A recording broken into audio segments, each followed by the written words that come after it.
Hey guys, welcome back to the Joe Silverback Show. I'm your host, Joe Bunton, and today we're going to be talking about traveling. A young couple, he's about 24, she's probably 22, were asking me what my thoughts are on traveling, and I have many thoughts. So first of all, at any stage in life, traveling can be either a great benefit in opening up new vistas, new thoughts, new anything that breaks us out of old, crusty, bad habits. Traveling can also be a total escape from work and applying ourselves to something serious.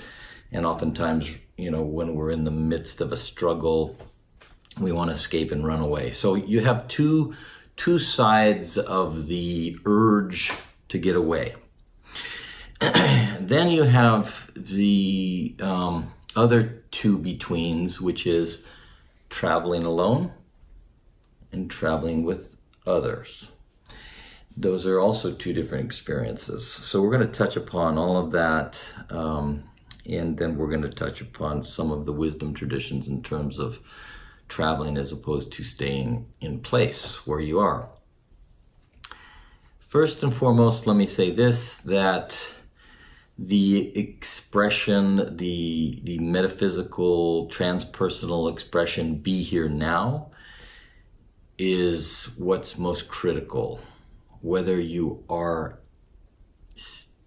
in the same place for your entire life, or whether you're going on a business trip for your work once a month, or whether you're taking an adventure and a holiday.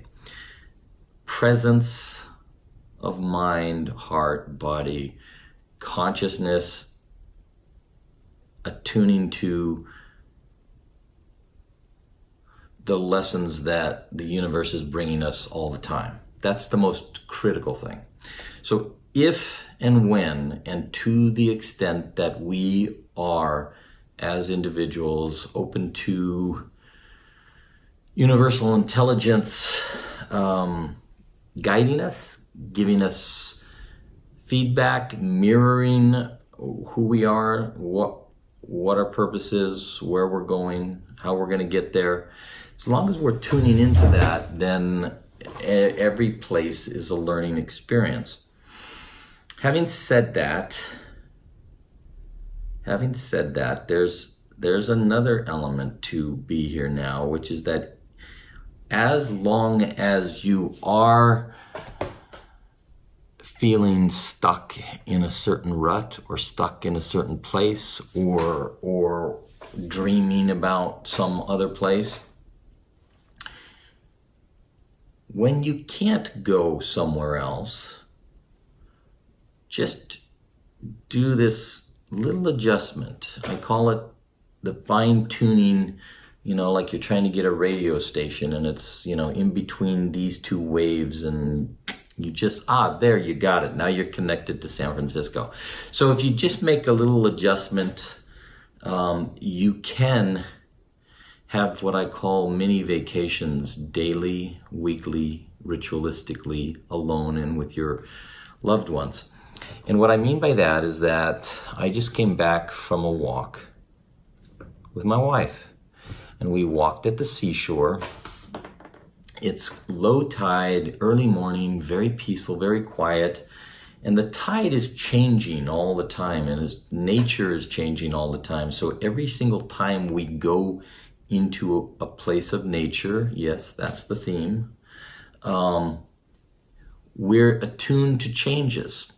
And so at the tide right now, the sea tide is low, it's deep, long beaches, and these little tiny mussels, and I tell you, there must be a billion.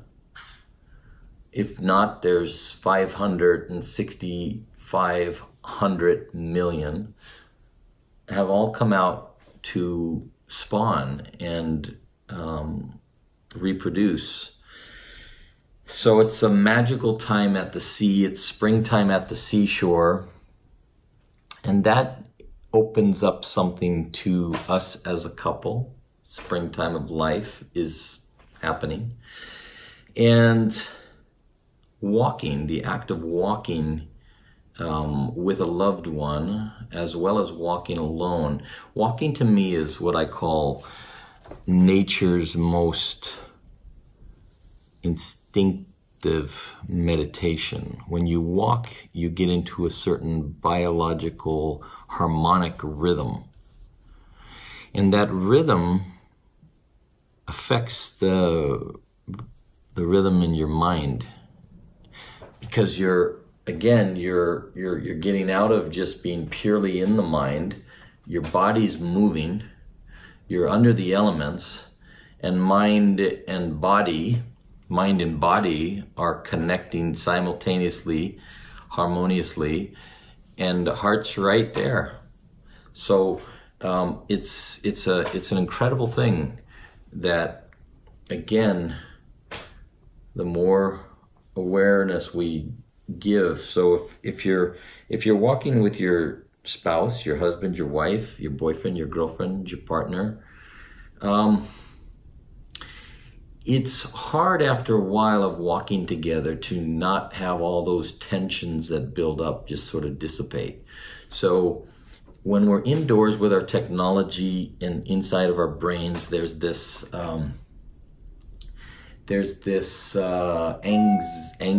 anxious tension that builds up, and it's why people feel they have to have sex all the time if they're staying indoors too much, or why they have to go to porn, because we're overly titillated, overly stimulated, and there's no release. So nature designed us to be moving, and when we're moving, there's constant release. And we're under the sun and we're in the elements, there's harmonic balance going on that takes us out of this need to watch porn and feel like we have to have our release that way. And so for a couple, that can be an added bonus as you move out of the, hey, we're just in the first year and a half, maybe if you're lucky 2, where we're having sex all the time, to we've got, each one of us have our own responsibilities, and maybe we've got a dog or a cat, and who knows, maybe we're already at the stage where we've got a child there. So outdoorsness is traveling, and it is adventure. And you can do that alone and feel relieved, and you can do that with your partner and feel relieved, and you can do that with your children and your whole family. For those of you who think that there's no nature around you, the sky is nature. And walking in early mornings, even in your own neighborhood, under the sky, or evening when people have settled down, there's a stillness that goes on, and that you can connect to cosmic energies that are very, very beneficial and just as balancing and harmonic as being at the seashore, for example. The Taoist philosophy about travel is that we should be able to see the entire universe out our own window. So I'm here at the seashore. Let's say I've got that section that looks out to the sea all closed up, and I have a window that looks to my neighbors. Basically, that's part of the spiritual practice, whether it's Buddhist or yogic, Hindi, or monotheistic, prayer, meditation, mystical spirituality. The idea is that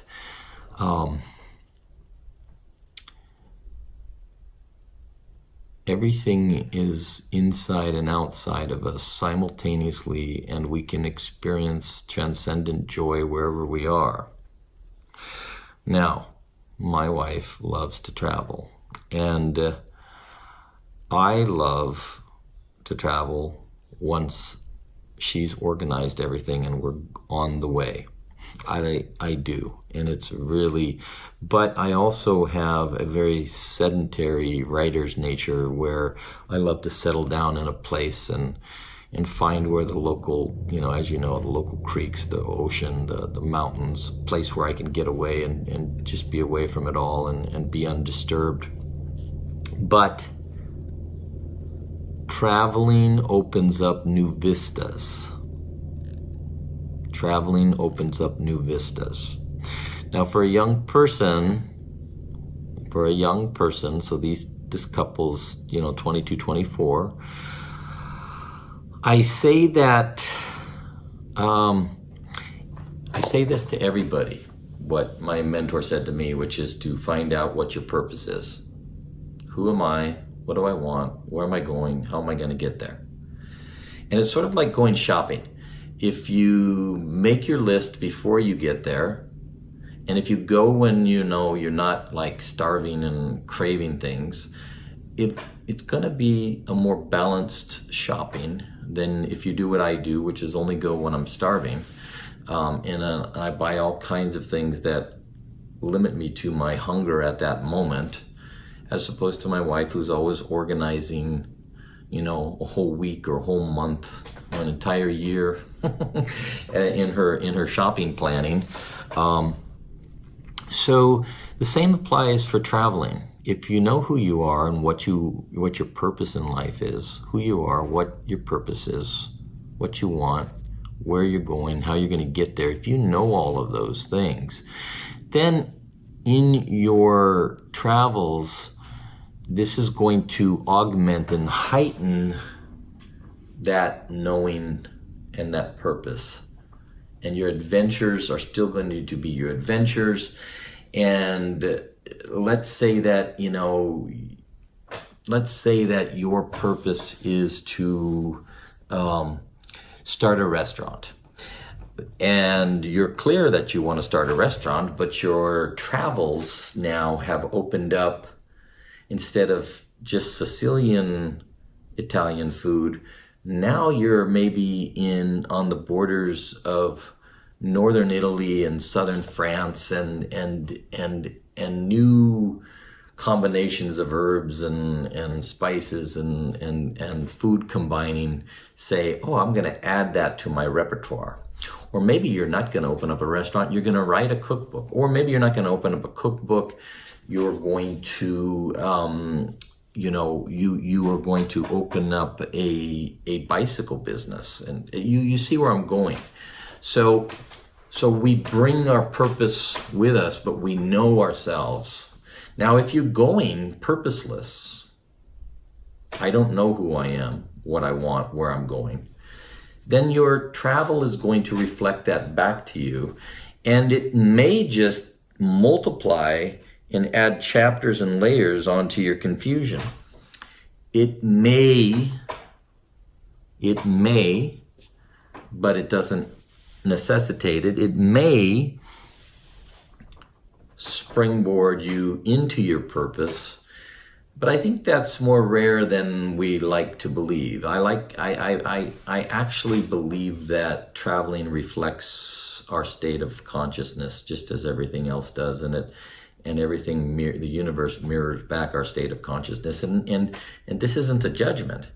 This is just a response to being aware.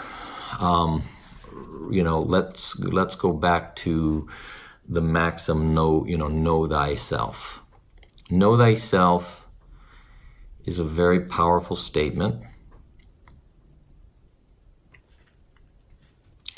Like my mother's statement, be a good person, be a good human being. So my mother answered me that question when I asked her why she didn't go to church. And she said, well, my parents didn't go to church, but they were good people. They were just good people.